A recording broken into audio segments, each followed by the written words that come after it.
2024 session certificate in business skills एक job oriented skill oriented program है and I congratulate you all for taking admission in this program. मैं अपने counsellor doctor Meena Singh से अनुरोध करूंगा because this is a pan India heterogeneous group of the students which are participating in this program। पूरे भारत से हैं तो थोड़ा सा बाइलिंगुअल रखिएगा, हिंदी इंग्लिश मिक्स रखिएगा क्योंकि most of the students would not be very familiar with Hindi. अगर उनको थोड़ा सा हो सकता है बहुत ज़्यादा क्लिष्ट हिंदी में थोड़ी समस्या आ सकती है। और I request all the students that they go through with the study material first. वो स्टडी मटेरियल ज़रूर पढ़ लें।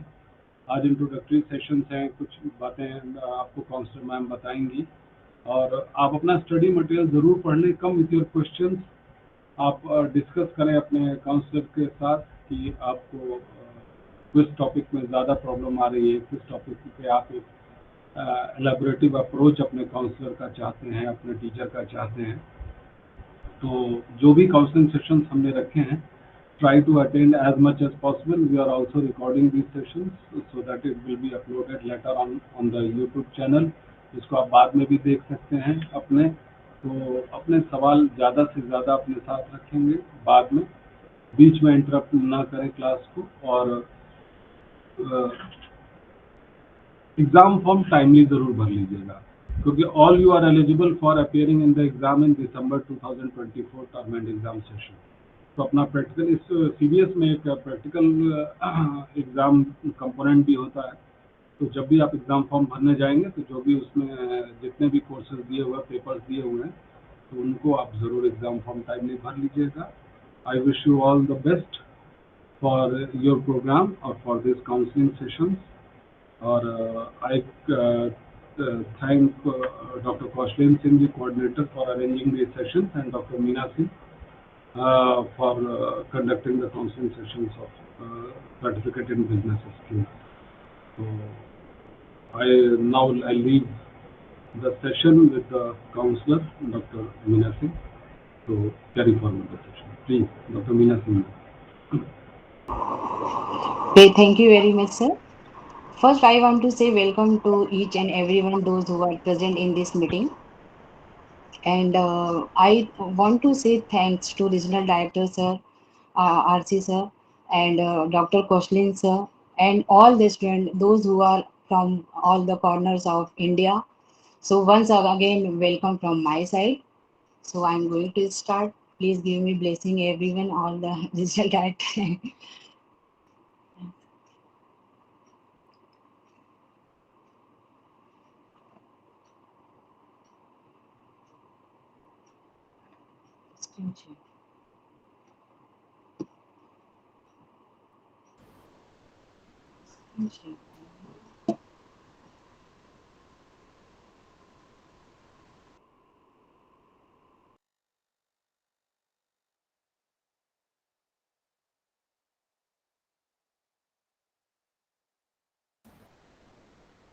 मैडम आपकी आवाज नहीं आ रही है।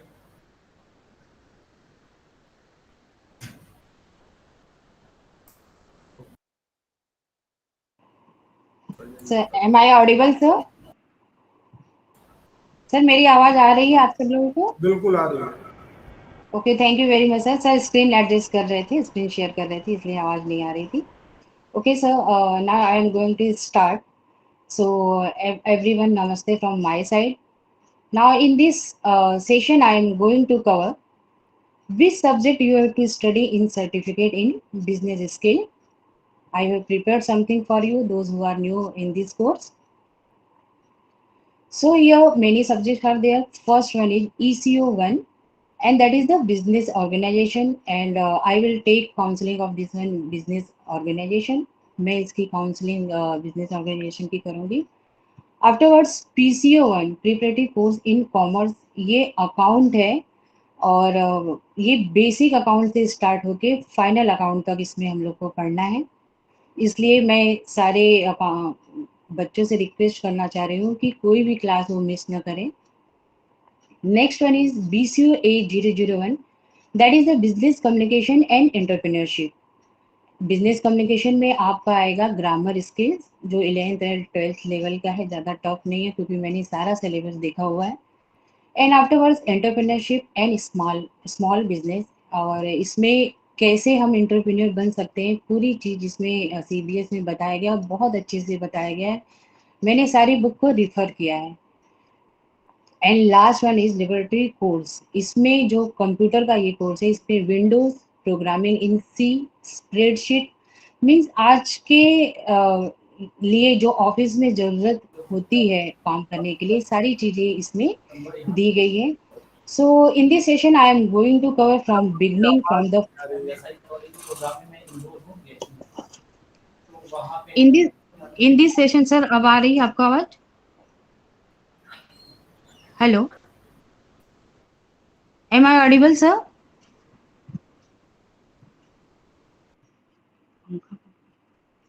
Hello,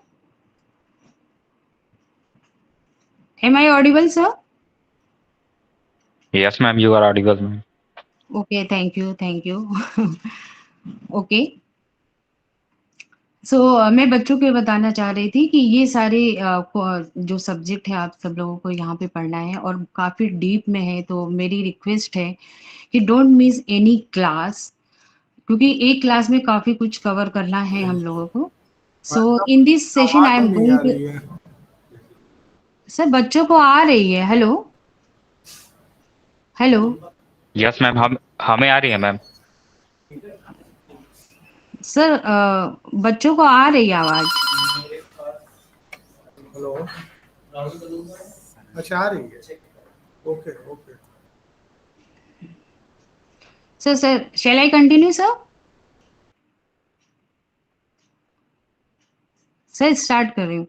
So in this session I am going to cover from beginning, and it is in the business organization subject, and that is given what is commerce. क्योंकि जो लोग कॉमर्स बैकग्राउंड के उनके लिए तो बहुत इजी है, बट इसमें कोई भी एडमिशन ले सकता है सर्टिफिकेट इन बिजनेस स्किल, तो पॉसिबल है क्योंकि कुछ बच्चे जो हैं वो कॉमर्स फील्ड के ना हो, तो इसलिए यहाँ पे सिलेबस में ही दिया गया है बिगिनिंग से what is commerce, and afterwards what is business, business क्या होता है, कैसे होता है। Afterwards what is organisation, in this session I am going to cover, and next one what is trade, next one is what is aids to trade, and afterwards what is human activities. Next one I will cover what is economic activities, and afterwards what is non-economic activities, and afterwards what is industry. So in this video I'm going to cover all these topics. So let's start. First one is what is commerce. So commerce is defined as the exchange of goods and services between two parties. So here what is important, there should be two parties for exchange of goods and services. अगर कोई एक person आपस में खुद ही deal करता है, सामान अपने पास रख लेता है, तो उसको हम कॉमर्स नहीं कह सकते. So it is necessary condition that there should be two parties. Now commerce is divided into two parts. First one is trade and second one is aids to trade. जब भी हम इंटरव्यू में जाते हैं और अगर कॉमर्स के बच्चे हैं तो ये जरूर पूछा जाता है कि what is trade and aids to trade, तो बहुत ध्यान दीजिएगा आप लोग कि क्या है trade. So buying and selling of goods and services comes under trade. जब हम कोई चीज परचेज करते हैं और सेल करते हैं, खरीदते और बेचते हैं, तो उसको हम ट्रेड कहते हैं. अब हम ये देखते हैं कि what is aids to trade. So activities which facilitate buying, selling and maintain the smooth flow of goods and services come under aids to trade. ऐसी जो भी चीजें, जैसे सामान कहीं प्रिपेयर होता है फिर उसे बेचने के लिए कहीं और ले जाया जाता है, तो इस पिक्चर में हम देख सकते हैं कि एक व्हीकल का यूज किया गया है और इसके थ्रू हम सामान एक जगह से दूसरी जगह लेके जाएंगे. सो जो भी चीज़ें सपोर्ट करती हैं एक सामान को एक जगह से दूसरी जगह को डिलीवरी करने में, जैसे वेयर हाउस का भी बहुत बड़ा रोल होता है, आपके बिजनेस ऑर्गेनाइजेशन में दिया गया है कि वेयर हाउस में सामान स्टोर किया जाता है. काफ़ी चीज़ें जो बिजनेस ऑर्गेनाइजेशन सब्जेक्ट है, जो मैंने इसको देखा है बुक को, सबसे मोटी बुक इस बिजनेस ऑर्गेनाइजेशन की है, और इसमें सारी इंफॉर्मेशन दी गई है। कॉमर्स में जितनी बहुत सारी चीजें इसमें इंक्लूड है। So those things which support to buying and selling of goods and services is called as the aids to trade. Now afterwards, it is very important for us to understand what is business and what is organization. Business होता क्या है, किस चीज को business कहते हैं? So a business means work, efficiency, activity which are connected with production of wealth. Business हम उसी को कह सकते हैं जहां पे वर्क हो, एफिशिएंसी हो, एक्टिविटी हो, उसी को हम बिजनेस कह सकते हैं। और दूसरी बात है कि उसमें प्रोडक्शन ऑफ वेल्थ होना चाहिए। इसका मतलब सीधा मतलब ये है कि there should be involvement of money, then only we can tell that this is business. Afterwards, a business activities involves production and exchange of goods and services। जैसा कि हम लोग पहले ही देख चुके हैं कि कॉमर्स में ही हमने कहा है कि वहाँ पे 2 पर्सन इन्वॉल्व होना चाहिए। तो business activity always involve production and exchange of goods and services. कोई एक परचेज करता है तो कोई एक सेल करता है, किसी के पास मनी आता है तो किसी के पास मनी जाता है। These things are called as the business activities and it is also called as the business. Now, very much important point is that what is object of business? So, object of business in the book it is given in the big, but मैं बहुत छोटे में लेके आई हूँ कि the object of business is to earn profit. Commerce का मतलब ही होता है कि हमें प्रॉफिट अर्न करना है, तो बिजनेस का भी मतलब होता है कि हमको प्रॉफिट अर्न करना है। अगर एक एग्जांपल दे रहे हैं कि कोई भी काम हम घर के लिए भी करते हैं और बाहर के लिए भी करते हैं। तो जब हम घर के लिए करते हैं हमारा पूरा दिन चला जाता है लेकिन हमें एक भी पैसा नहीं मिलता है। लेकिन सेम चीज अगर हम बाहर जाके करते हैं तो हमें काफी उसमें वेल्थ मिलता है, पैसा मिलता है। तो वर्क इज सेम, लेकिन अगर घर करें तो वो कुछ भी नहीं है, बाहर करें तो बहुत कुछ हम घर लेके आ सकते हैं in the sense of money. So object of business is to earn profit. Business वही हो सकता है जहाँ पे प्रॉफिट हो। ये एक मैं लेके आई हूँ। Business involve idea, vision, strategy and then it comes to success. Idea means what? यहाँ पे थोड़ा सा मैं ले जाना चाह रही हूँ आपको एंटरप्रेन्योर के पास। Entrepreneur means entrepreneur is the person who brings business into existence. Entrepreneur वो होता है जो बिजनेस को एग्जिस्टेंस में ले आता है, मीन्स आइडिया। यहाँ पे एक प्रमोटर का भी रोल है जो मैं कमिंग सेशन में आपको बताऊंगी कि एंटरप्रेन्योर एंड प्रमोटर में क्या डिफरेंस है। Second one is vision. आपका जो लक्ष्य है वो एकदम साफ होना चाहिए कि हमको क्या अचीव करना है इस बिजनेस से। अगर उसमें जरा सा भी आपको डाउट हो तो शायद आप अचीव नहीं कर पाएंगे। So first one is idea and second one is vision and third one is strategy, means रणनीति। अगर आपकी रणनीति सही होगी तो कम टाइम में आप ज़्यादा पैसे कमा सकते हो और बहुत अच्छे से बिजनेस कर सकते हो। आप अपने बिजनेस को आसमान में लेके जा सकते हो। लेकिन अगर आप सोचोगे नहीं आज नहीं करेंगे, कल करेंगे, कल भी नहीं परसों करेंगे, तो बिजनेस वहाँ पे बिजनेस हो ही नहीं सकता। और जब हम ये तीनों चीज मिला लेंगे, आइडिया, विजन एंड स्ट्रेटेजी, तो ये आता है success, means success of a business. Now important point is here organization. ये सारी जो मैं काउंसलिंग कर रही हूँ, आप लोग को बता रही हूँ, सारा कुछ आपके बुक में दिया गया है, वहीं से मैंने ये सारी चीजें उठाई हैं। यहाँ पे ऑर्गेनाइजेशन हम देख सकते हैं कि organization are often refer to as company, institution, association, government body etcetera. So organization में कुछ भी हो सकता है, कंपनी भी हो सकती है, कोई इंस्टीट्यूशन भी हो सकता है जैसे कोई एजुकेशनल इंस्टीट्यूशन, एसोसिएशन भी हो सकता है, group of workers, and government body भी हो सकता है। इन सारी चीजों को हम ऑर्गेनाइजेशन कहते हैं। In another way, we can say that a group of people who form a business, club, etc., together in order to achieve a particular aim comes under organization. Means organization में group of people होना चाहिए. इस आप chart में देख सकते हैं कि इस फोटो में कि ग्रुप ऑफ पीपल अलग अलग जगह लिए हैं. जैसे कि ऑर्गेनाइजेशन में कोई सेल्स मैनेजर होता है, कोई परचेज मैनेजर होता है, कोई ह्यूमन रिसोर्स मैनेजर होता है, फिर डायरेक्टर होते हैं, शेयर होल्डर्स होते हैं और लेबर क्लास भी होते हैं. तो ये सारी चीज़ों को मिला के एक ऑर्गेनाइजेशन बनता है. That's why it is called as it is group of people who form a business.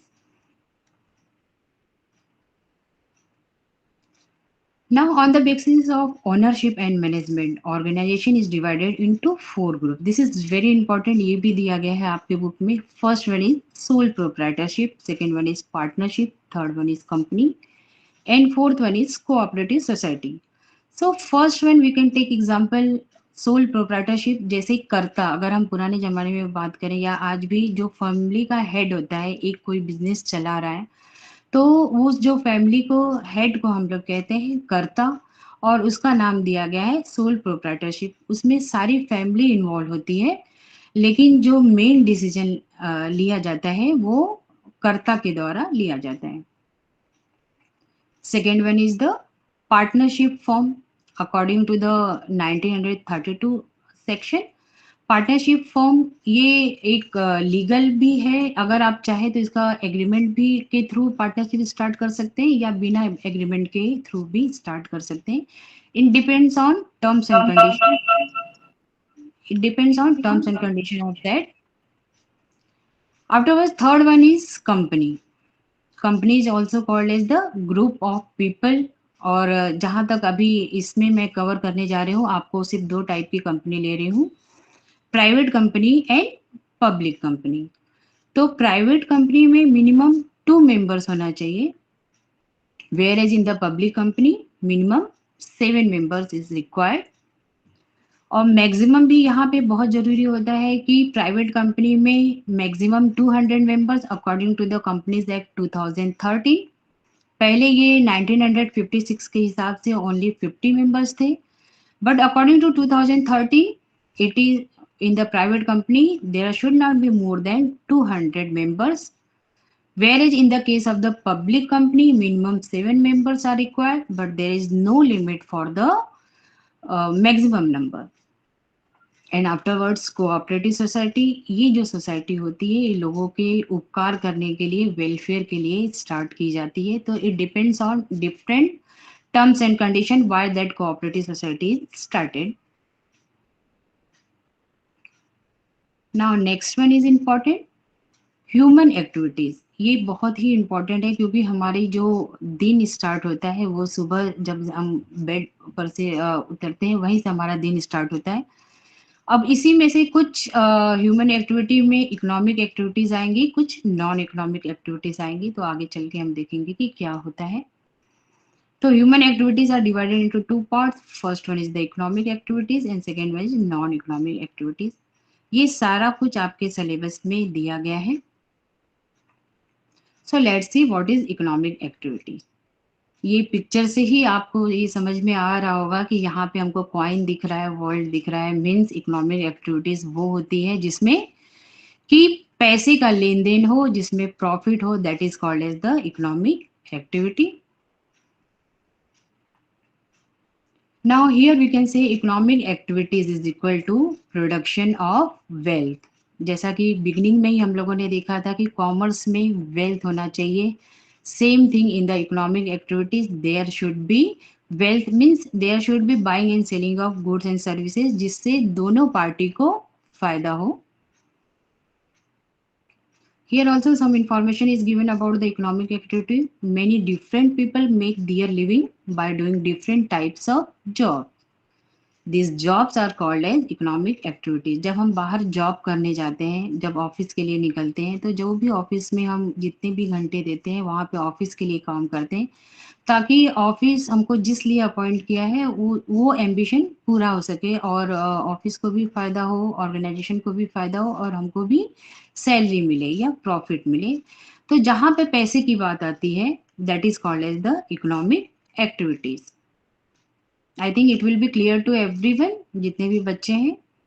आप लोग चाहे तो कमेंट बॉक्स में अपने ये बता सकते हैं कि आपको समझ में आ रहा है, क्योंकि फर्स्ट सेशन है, काफ़ी बच्चे इंक्लूड है, ऑल ओवर इंडिया इंक्लूड है. So important condition is what for the economic activities. Economic activity must be regular and continuous. ये बहुत इंपॉर्टेंट है. ऐसा नहीं कि बिजनेस हमने आज स्टार्ट किया, कल मन नहीं है तो कल हम नहीं करेंगे, चलो नेक्स्ट ईयर करते हैं, तो वो इकोनॉमिक एक्टिविटी में नहीं आएगा. Economic activities must be regular and continuous. ये रोज होना चाहिए, हमेशा होना चाहिए. और आजकल तो ऑनलाइन के ज़माने, ये तो 24 आवर एंड 7 डेज ही अवेलेबल है. Economic activities any time you can do. रात के 12 बजे भी अब हम ऑनलाइन पेमेंट कर सकते हैं और ले सकते हैं. So it should be continuous also. Here one example is given of the economic activities. यहाँ पे देखिए शिप भी है और एरोप्लेन भी है, तो दो अलग अलग इकोनॉमिक एक्टिविटीज है और दोनों का एम्बिशन ये है कि हमको प्रॉफिट अर्न करना है, means production of wealth. Now very important economy. Economy को अगर हम देखें तो इसको 4 पार्ट में यहाँ पे दिखाई दे रहा है. First one is the production, second one is the distribution, third one is exchanges and fourth one is consumption. So सबसे पहले तो प्रोडक्शन किया जाता है कि सामान फैक्ट्री में तैयार किया जाता है. फिर उस सामान को कैसे पहुंचाया जाए, जो एड्स टू ट्रेड मैंने बिगनिंग में आपको बताया है, तो उसको इसके थ्रू इसको डिस्ट्रीब्यूट किया जाता है. और उसके बाद में एक्सचेंज होता है. Means exchange means buyer and seller. तो कोई परचेज करेगा, एक के पास पैसा आएगा और दूसरे के पास पैसा जाएगा.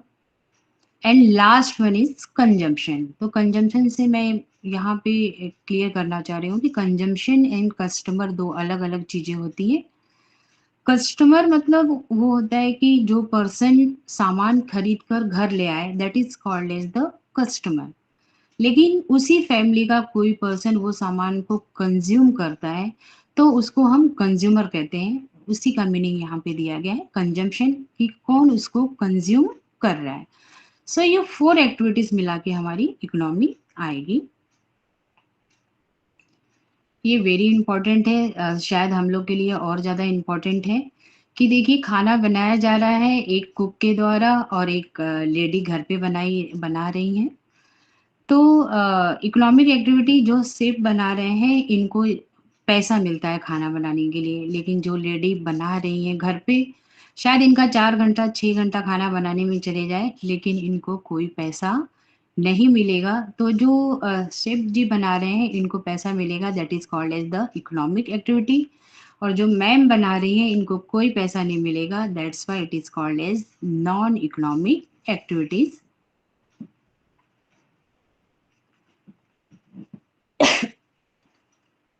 Now next one is types of economic activities. So economic activities are also divided into 3 parts: primary sector, secondary sector, and tertiary sector activities. Now in the primary sector, agricultural, raising animals, fishing, forestry and mining, ये primary sector के examples हैं. And secondary में है refining petroleum, turning metal into tools and automobile and manufacturing. And last one में है हमारा trade, finance, real estate, private services, government and transportation. सबकी explanation करने जाएंगे तो बहुत लंबी हो जाएगी. अब जो इम्पोर्टेंट है, जो बुक में दिया गया आपको, और शायद एग्जाम में आ भी जाए, कि इकोनॉमिक एक्टिविटीज कैसे होती है. तो इकोनॉमिक एक्टिविटीज को 3 पार्ट में डिवाइड किया गया है. First one is profession, second one is employment and third one is business.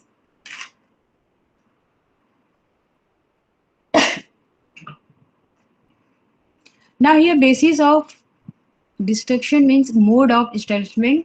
Business, profession and employment तीनों को अलग अलग बताया गया है. बिजनेस क्या है? Starts after completing some legal formalities if needed. मतलब अगर कोई लीगल फॉर्मेलिटी गवर्नमेंट की परमिशन लेनी है, तो that is called as the business. Profession is the different from the business.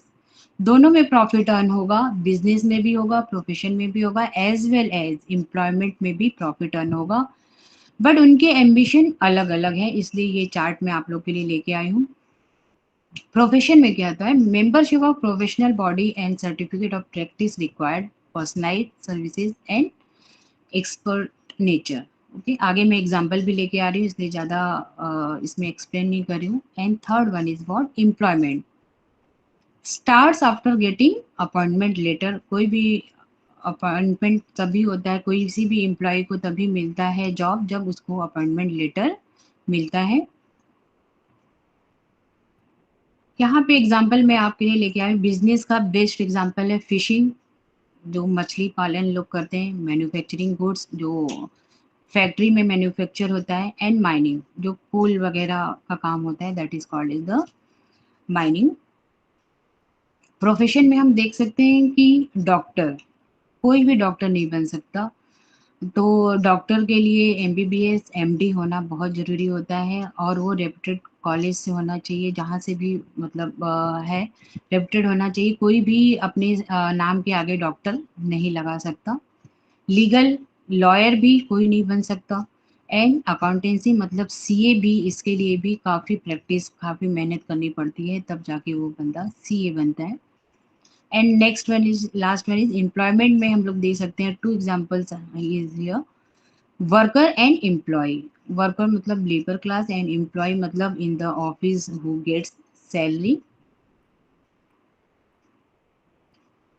Now in the economic activities, economic activities, commercial activities, here one example I brought you for you, non economic activity। यहाँ पे ऊपर वाले chart में यही दिया गया है कि नर्स है, डॉक्टर है, पेशेंट है, तो वो इकोनॉमिक एक्टिविटीज में आएगा, क्योंकि पेशेंट जब भी हॉस्पिटल से डिस्चार्ज होगा पूरा पैसा डॉक्टर को दे के जाएंगे। और यहाँ पे स्कूल का एक दिया गया है एग्जाम्पल, नॉन इकोनॉमिक एक्टिविटीज में माँ भी अपने बच्चे को पढ़ाती है, खाना खिलाती है, लेकिन उनको माँ को कुछ नहीं मिलता है, that's why it is called as the non economic activities. घर में हमारे कोई बुजुर्ग हो, हम उनकी दिन रात सेवा करें, लेकिन उसके लिए हमको आशीर्वाद मिलता है, कोई पैसा नहीं मिलता है, इसलिए इसको हम नॉन कॉमर्शियल एक्टिविटीज या नॉन इकोनॉमिक एक्टिविटीज में शामिल करेंगे।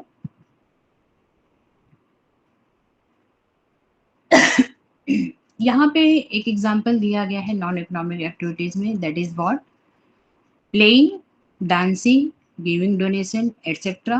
कि कोई खेल रहा है तो वो खेल रहा है अपने लिए, खेल रहा है किसी और के लिए नहीं खेल रहा है, हेल्थ के लिए और सेफ्टी के लिए, खुद के लिए खेल रहा है। डांसिंग ये एक हॉबी होती है, जो भी डांस करता है तो वो खुद के लिए करता है। गिविंग डोनेशन भी आदमी खुद अपने प्रॉफिट का पार्ट दूसरों को देता है। अब यहाँ पे थोड़ा आगे के यूनिट में कवर कर रही हूँ, दैट इज व्हाट, इंडस्ट्री। की इंडस्ट्री क्या होती है, इसको कैसे कवर किया जाता है, कैसे कैसे इसमें चीज़ें होती हैं, तो मैं कुछ लेके आई हूँ आप लोगों के लिए। काफ़ी मेहनत किया है सारी स्लाइड्स बनाने में।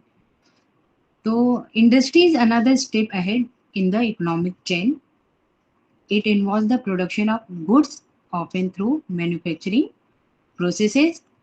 तो इंडस्ट्री को हम क्या कहेंगे कि production of goods and manufacturing processes.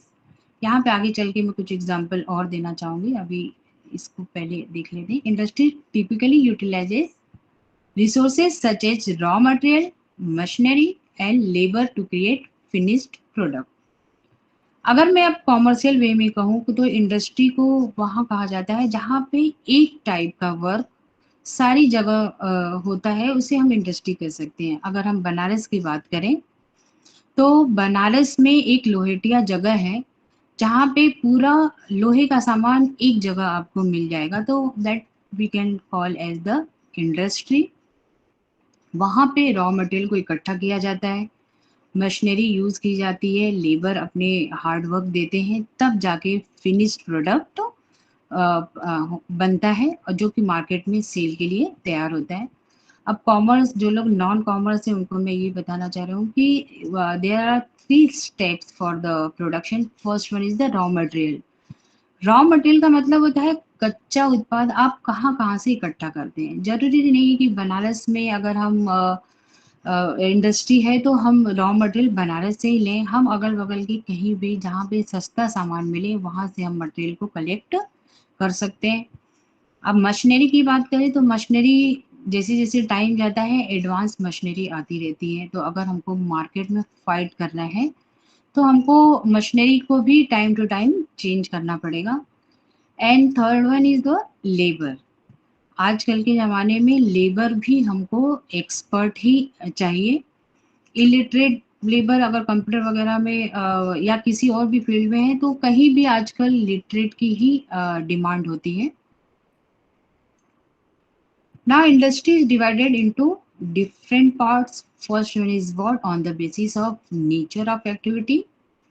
Second one is on the basis of goods produced. Third one is what on the basis of level of investment. तो चलते हैं सबसे पहले कि on the basis of nature of activity. तो इसमें 4 आती हैं। ये जितना भी मैं स्लाइड में आप लोगों को दिखा रही हूँ सब कुछ बुक में 1 बाय 1 ऐसे ही दिया गया है। मैं यहाँ पे एग्जाम्पल के साथ लेके आई हूँ ताकि आप एग्जाम में बहुत आसानी से इसको लिख सकें। तो पहला है हमारा extractive industries, second one is the genetic industries, third one is manufacturing industries and fourth one is construction industries. तो चलिए पहले चलते हैं एक एक करके ये सारी चीज़ें देखते हैं और उसके बाद में फिर हम आगे चलेंगे। तो on the basis of nature of activity, extractive industries are activities engaged in the discovery and extraction of natural resources like minerals, plants, trees from the surface or beneath the surface of the earth or air or water come under this category. यहाँ पे बहुत important है जो extractive industries है, इसमें natural resources का बहुत ज़्यादा इम्पॉर्टेंट है। जैसे कि प्लांट अगर इसको पानी नहीं मिलेगा नेचर के द्वारा तो प्लांट आगे बढ़ नहीं पाएंगे, ट्रीज नहीं हो पाएंगे। एंड मिनरल्स जैसे कोयले की खदान हो गई, सोने की खदान हो गई, ये हम बना नहीं सकते। ये सारी चीज़ें नेचुरल हैं, सिर्फ हमको पता लगाना होता है कि ये कहाँ है और वहाँ से जाके हम उसको निकाल सकते हैं। तो इसलिए इसको नेचुरल कहा गया है और ये जमीन के अंदर पाई जाती है। That's why it is given और beneath the surface of the earth और एयर, या तो ये हवा में मिलेगी या तो वाटर में मिलेगी। This type of things are called as the extractive industries. मतलब जो नेचुरल चीज़ों से प्राप्त हो उसे हम एक्सट्रैक्टिव इंडस्ट्रीज कह सकते हैं। Example is given here mining, अभी हमने आपको बताया farming, hunting, fishing etcetera are the best example of extractive industries. Second one is the genetic industries. So activities which are concerned with the reproducing and multiplying plants and animals with the objective of earning profit from their sale come under this category. ऐसी activities जो multiply हो सकती है, we can take example of the जो reproduce हो सकती है। जैसे नर्सरीज में प्लांट, एक बार अगर एक प्लांट, कुछ प्लांट ऐसे होते हैं जो एक बार लगा दिया जाए तो उसी में से उनकी जड़ में से और प्लांट निकलते जाते हैं, तो वहाँ पे कुछ एक्स्ट्रा एफर्ट की ज़रूरत नहीं पड़ती है, इसीलिए इसको हम जेनेटिक इंडस्ट्रीज भी कह सकते हैं। फिश कल्चर भी अगर देखा जाए, जो लोग फिश कल्चर में है तो इसमें भी बहुत ज़्यादा हार्डवर्क की ज़रूरत नहीं पड़ती है, तो that's why it is called as the genetic industries. Third one is the manufacturing industries. So this type of industries are engaged in the conversion of raw material and semi-finished material into finished product. तो जैसे production में अगर हम बात करेंगे तो सबसे पहले रॉ मटेरियल होता है और कच्चा सामान, फिर उसको सेमी फिनिश्ड प्रोडक्ट में हम उसको करते हैं। मतलब जब हम प्रोडक्शन में लाते हैं उसको, तो जो काम फैक्ट्री में चलता रहता है उसको हम कहते हैं सेमी फिनिश्ड गुड्स, और जब वो पूरा फाइनल हो जाता है तो उसको हम फिनिश्ड गुड्स भी कहते हैं।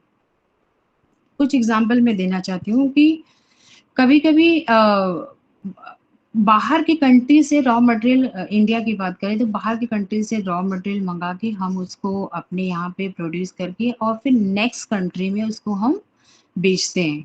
तो जहाँ से रॉ मटेरियल मंगाए वो एक अलग कंट्री हुई, हमने हमारे यहाँ उसको बनाया वो अलग कंट्री हुई और हम उसको किसी और कंट्री में बेच रहे हैं। तो ये 3 अलग-अलग ये टर्म्स एंड कंडीशन है। सेम चीज़ हम फैक्ट्री में भी अप्लाई कर सकते हैं कि कहीं और से सामान हम लेके आए, फिर इसको कुछ हम तैयार करें, कुछ और किसी के यहाँ पे दें, उसको तैयार होके आए और फिर हमारे पास आए और उसको हम फाइनल प्रोडक्ट में कन्वर्ट कर दें। सो ये मैन्युफैक्चरिंग इंडस्ट्रीज़ के होते हैं। एग्ज़ाम्पल है cement industries, cotton textile industries, iron and steel industries. अगर जितना भी मैंने अभी कवर किया है आप सब लोगों को समझ में आ रहा हो या तो आप कमेंट बॉक्स में प्लीज़ ज़रूर कुछ कमेंट करिए ताकि मुझे समझ में आए कि मेरी स्पीड ज़्यादा है या कम है। तब तक मैं आगे चलती हूँ, आप लोगों का वेट करूँगी।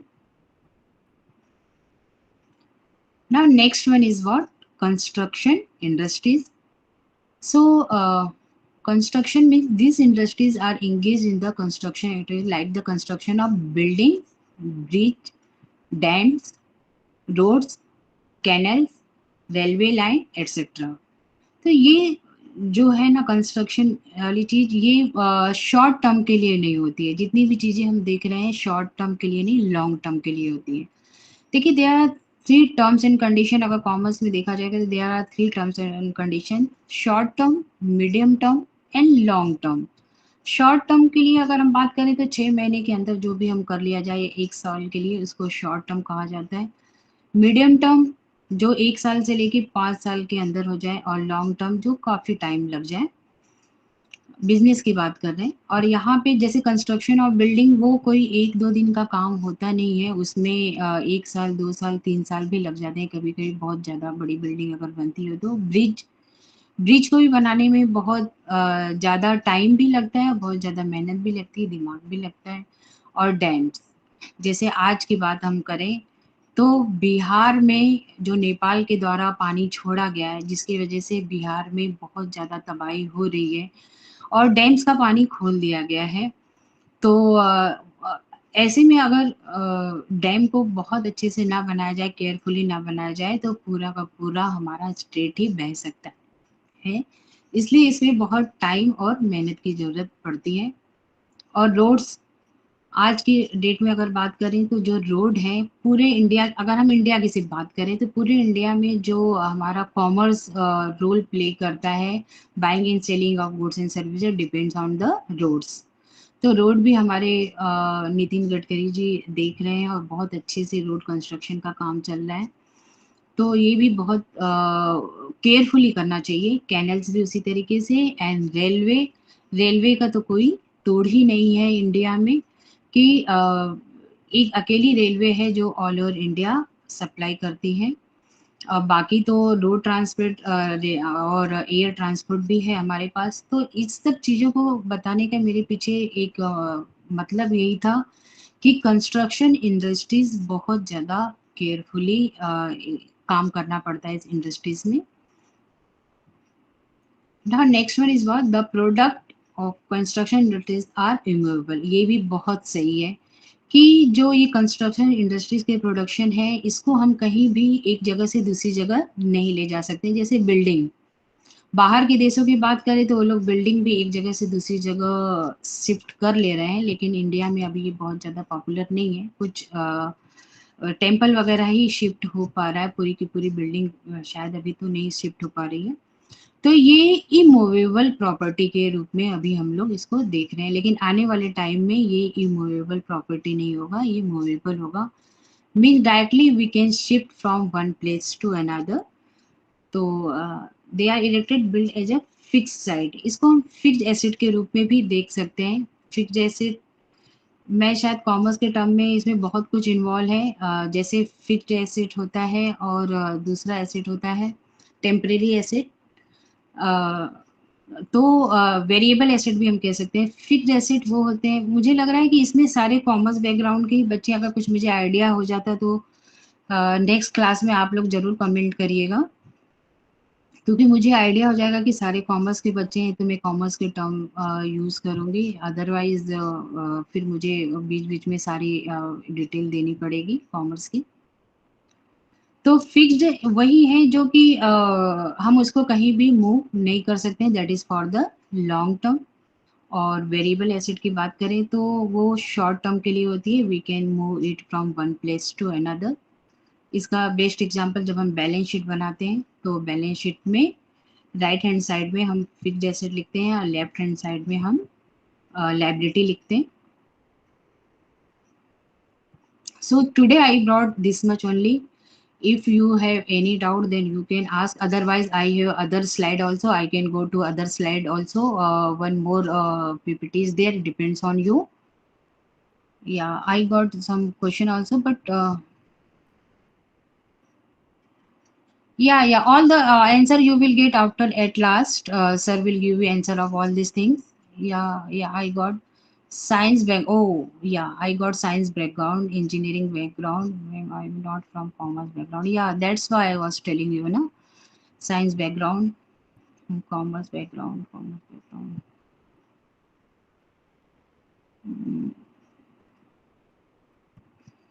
Mm, Thank you very much, Prashant Pandey, sir. Thank you, everyone. Suraj Kumar, sir. I tried my best.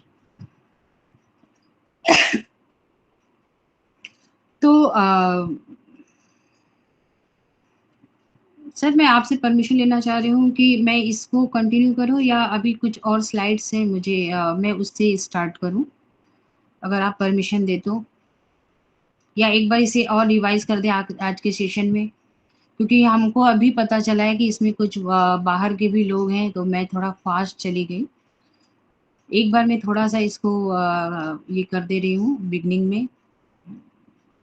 Science background के लोग हैं इसमें।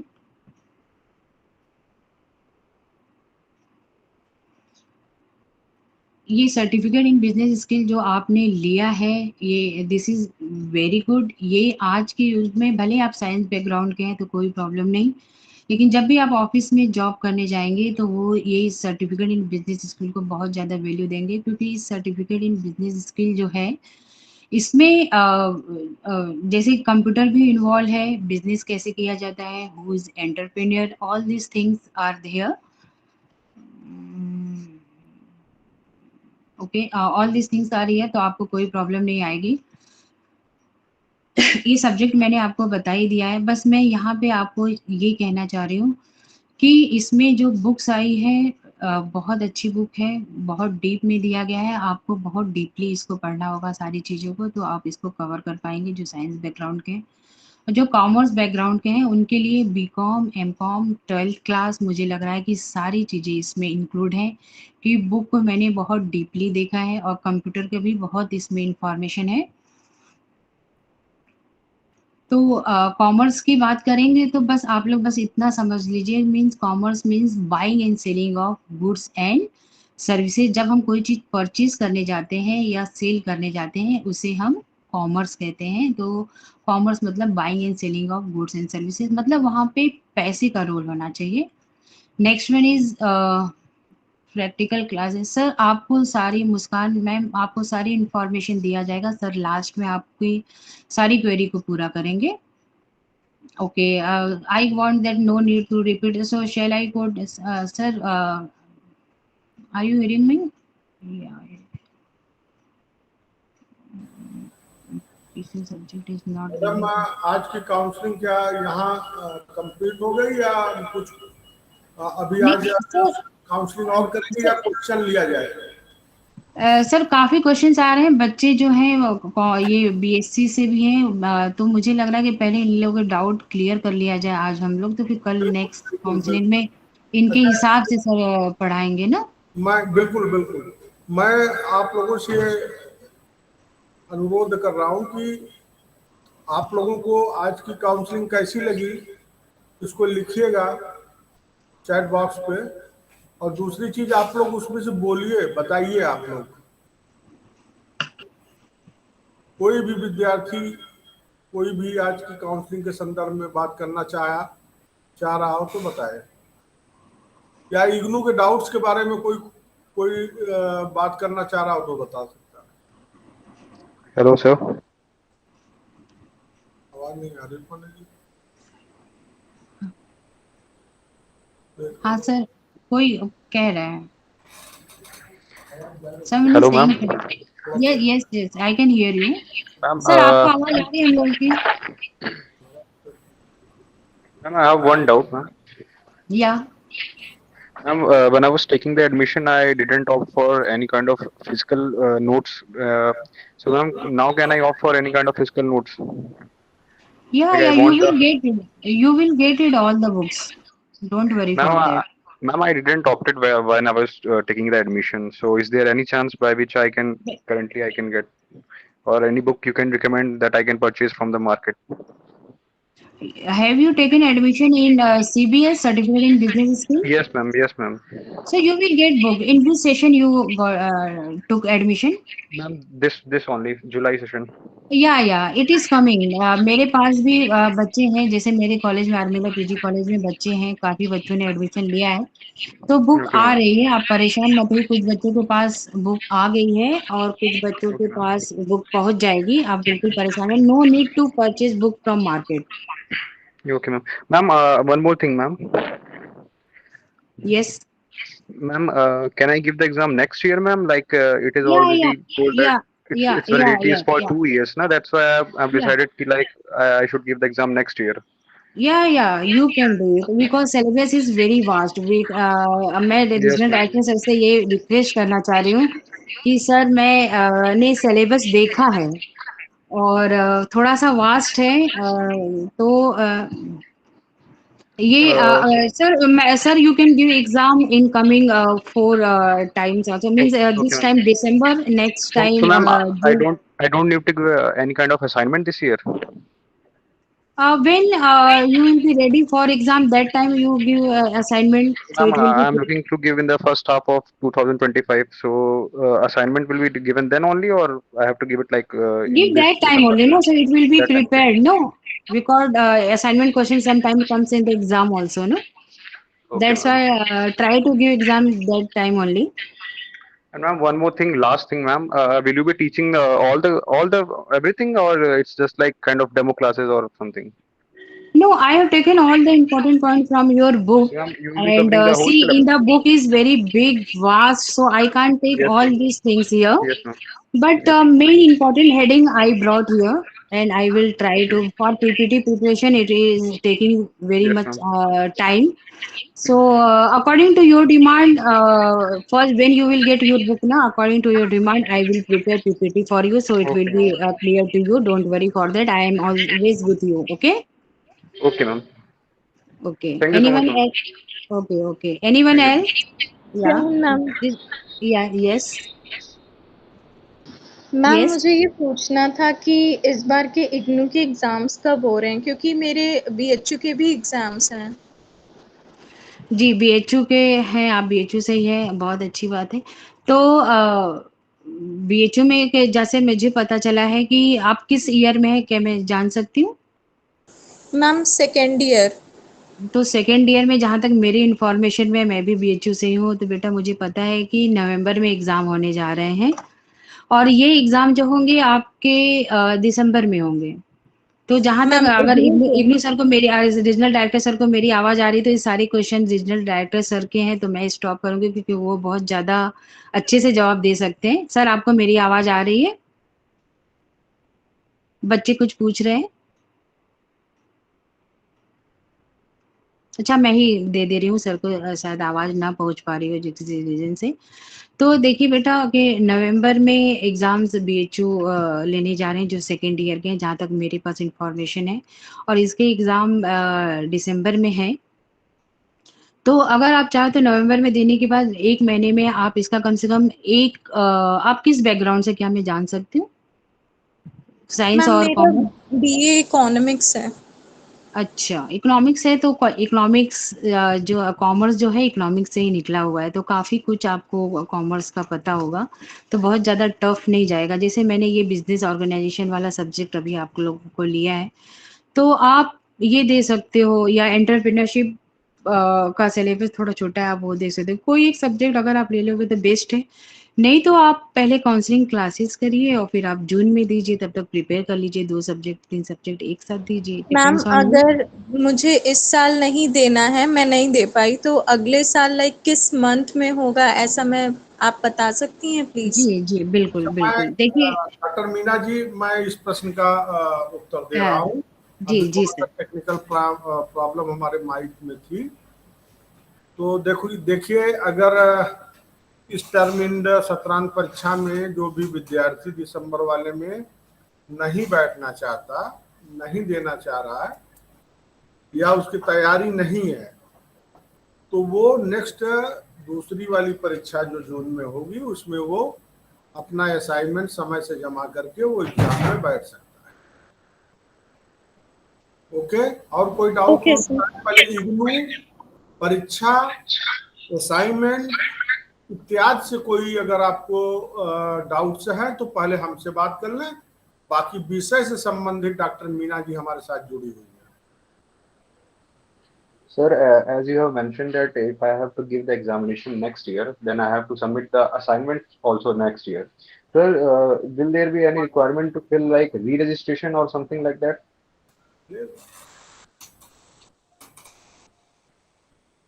आपकी Next आवाज, year paper.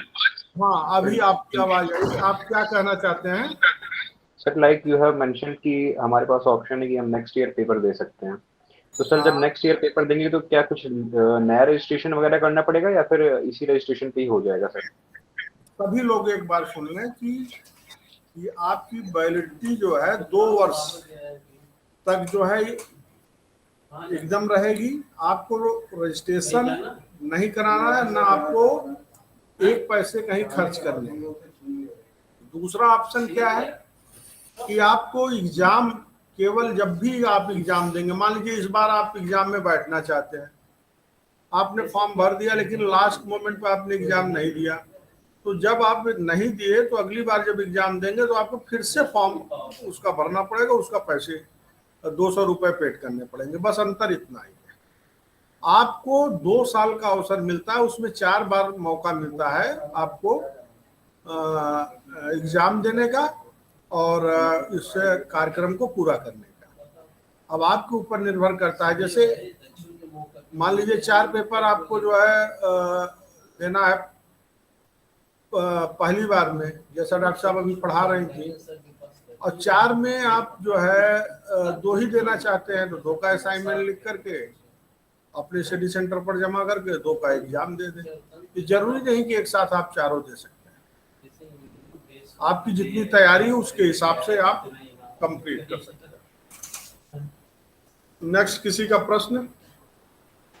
सर असाइनमेंट के सर, एक क्वेश्चन पेपर्स सब्जेक्ट कब तक अपडेट हो जाएंगे? एक करते रहेगा। क्या करेंगे? सर असाइनमेंट के क्वेश्चन पेपर्स कब तक अपडेट हो जाएंगे? सीबीएस असाइनमेंट क्वेश्चन पेपर बेटा जल्दी अपडेट हो जाएंगे। सीबीएस के असाइनमेंट क्वेश्चन पेपर्स बेटा जल्दी ही अपडेट हो जाएंगे, हमने कम्युनिकेट कर दिया।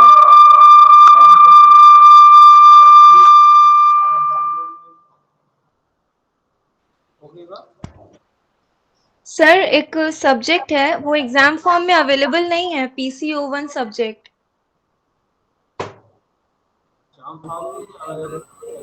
एग्जाम फॉर्म में अवेलेबल नहीं है, ऑनलाइन अवेलेबल नहीं है। नहीं, जब एग्जाम फॉर्म ऑनलाइन भर रहे हैं तो उसमें PCO1 सब्जेक्ट शो ही नहीं कर रहा है, बस 3 सब्जेक्ट शो कर रहा है। ऐसा नहीं है, मैं उसे चेक करा लूंगा।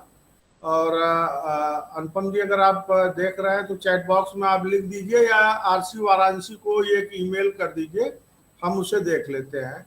वैसे ऐसा होगा नहीं, PCO1 तो मस्त है जो। ठीक है सर, हम मेल कर देंगे। हाँ, आप rcvaranasi@ignu.ac.in पर आप मेल करिए कि इसमें ये सब्जेक्ट शो नहीं कर रहा है। और अभी आप चैट बॉक्स में लिखिए तो हमारी टीम जो है, टेक्निकल टीम, आपको जवाब दे देगी। मनोज ठीक है पांडे सर। जी जुड़े हुए हों और मुरारी जी, तो इसको जरा देख लें इस प्रश्न को। बोले नेक्स्ट, किसी का कोई प्रश्न?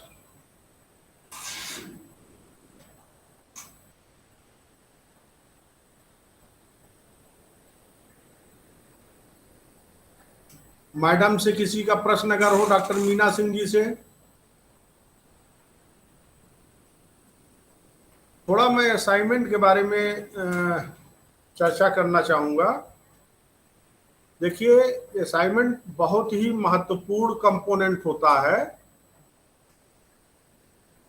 जो 30% मार्क्स जो है उसके जुड़ते हैं आपके मेन परीक्षा में, और उसके क्वेश्चन पेपर आप जो है इग्नू की वेबसाइट से डाउनलोड करके परीक्षा फॉर्म भरने से पूर्व आपको स्टडी सेंटर पर जमा करना होता है। एक तो ये आपको महत्वपूर्ण ध्यान, असाइनमेंट अपने शब्दों में लिखना है और हैंडराइटिंग लिखना है, प्रिंटेड नहीं होना चाहिए या टाइप्ड नहीं होना चाहिए। इस तरह का असाइनमेंट स्वीकार्य नहीं है।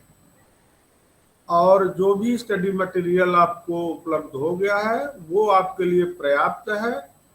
बाहर से आपको कोई चीज़ पढ़ने की ज़रूरत नहीं। अगर आपको लगता है ऐसी कोई चीज़ तो आप जो है उसे देख सकती हैं, वैसे कोई देखने की ज़रूरत नहीं। डॉक्टर मीना जी बहुत ही अच्छी हमारी काउंसलर हैं, जिनसे आप लोग अगर जुड़ करके, आपके 6-7 क्लास हैं और उसमें आप लोग अपने डाउट्स क्लियर कर लें, और यही आपके लिए असाइनमेंट लिखने में भी मदद होगी और आपको परीक्षा देने में भी मदद होगी। तो मुझे लगता है कि इग्नू संबंधित किसी के पास अब कोई अधूरा प्रश्न नहीं है। वैसे हर काउंसलिंग में मैं जुड़ा रहूँगा। कोई डाउट रहे, हाँ बोलिए। Sir, I have not received my book.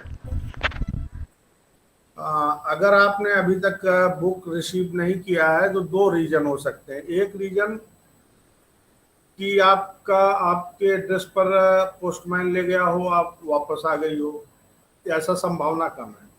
दूसरा रीजन कि इग्नू मुख्यालय से चली ना हो किताब अभी। तो एक मेल आईडी नोट कर लीजिए। जिन लोगों की अभी स्टडी मटेरियल नहीं आए हैं उन सब के लिए एक मेल आईडी है।